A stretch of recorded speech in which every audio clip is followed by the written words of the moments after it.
Voilà, donc on est, dans ce que vous nous racontiez, on est en Égypte après la guerre, et donc vous avez eu cette expérience avec le rabbin Ventura, et ensuite vous avez composé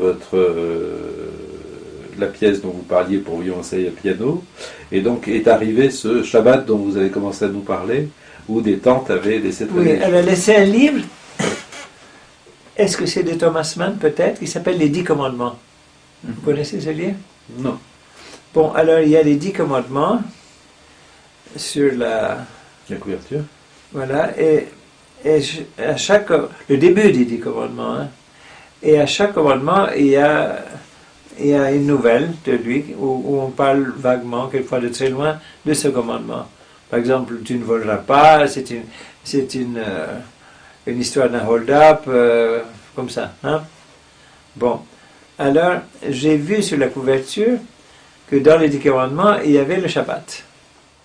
Eh bien, après ça, est venu un Shabbat où j'étais très bien, et à la fin du Shabbat, je ne savais même pas que le Shabbat commençait la nuit. Hein.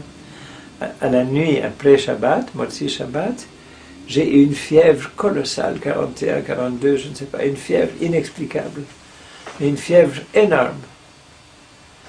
Et puis, après c'est parti. Bon, le Shabbat suivant, j'ai travaillé comme toujours. Et à la fin de ce Shabbat, j'ai eu un urticaire géant. C'est-à-dire un urticaire partout. Dans la bouche, dans l'estomac, partout. C'est terrible, hein? Vous ne pouvez pas manger, vous ne pouvez pas marcher. Vous avez l'urticaire partout. Un gros visage comme ça. Bon, on m'a soigné, tout ça, bon, c'est parti. Et puis, ensuite est venu un Shabbat. Et à la fin de Shabbat, j'ai eu une énorme fièvre. Et je me suis dit, c'est bizarre ça.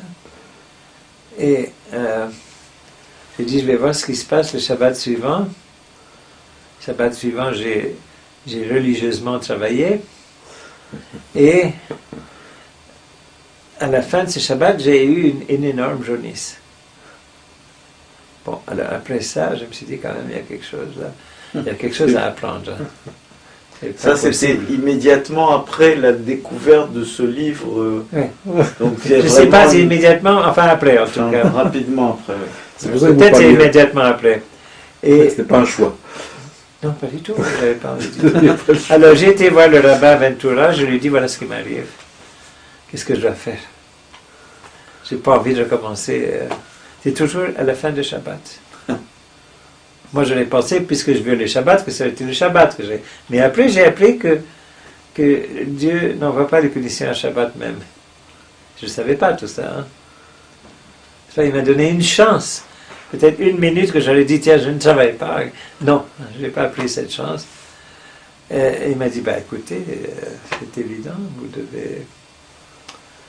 devez pas travailler Shabbat. Hein. Alors, j'étais furieux. Hein. J'étais embêté parce que j'aimais beaucoup travailler. Et bon, j'ai arrêté de travailler Shabbat. J'avais des visites et des machins. Tous mes copains venaient parce qu'ils savaient que j'étais libre. Et vous avez arrêté d'avoir des problèmes immédiatement? Depuis ce temps-là, j'ai jamais eu ça. Ça m'est arrivé d'avoir de la fièvre, ça m'est arrivé d'avoir des maladies, mais jamais Motzi Shabbat. Jamais. Jamais. Je fais attention à ça. Hein. C'est vraiment... n'est-ce pas, c'est une façon que le bon Dieu m'a parlé, quoi. Non? Ah oui. C'est très net, il n'y a pas... C'est tout à fait vrai, tout ce que je vous raconte. Hein. Vous n'aviez pas de libre arbitre, finalement. Vous avez été Non, et j'étais pas content du tout. Ça m'ennuyait d'être obligé de faire ça, mais j'avais pas envie de recommencer ce cycle. Hein. Et chaque fois, c'était plus grave. N'est-ce pas? Et puis, alors... Pendant les Shabbats où je ne travaillais pas, j'ai rencontré des gens, et ils m'ont dit pourquoi tu ne manges pas kasher, etc. Enfin, finalement, ça avait commencé. On dit, si tu fais Shabbat, c'est comme si tu fais toutes les mitzvot. Et si tu fais toutes les mitzvot sauf Shabbat, c'est comme si tu fais rien du tout. Vous connaissez cette... Et c'est vrai, hein? En ne faisant que Shabbat, j'étais amené à faire, pas toutes les mitzvot, mais beaucoup d'autres. beaucoup d'autres, et puis finalement, mais je n'étais pas du tout content, hein. Pas du tout. Hein. Pas du tout content, et ma mère encore moins, et toute ma famille, c'était complètement fou.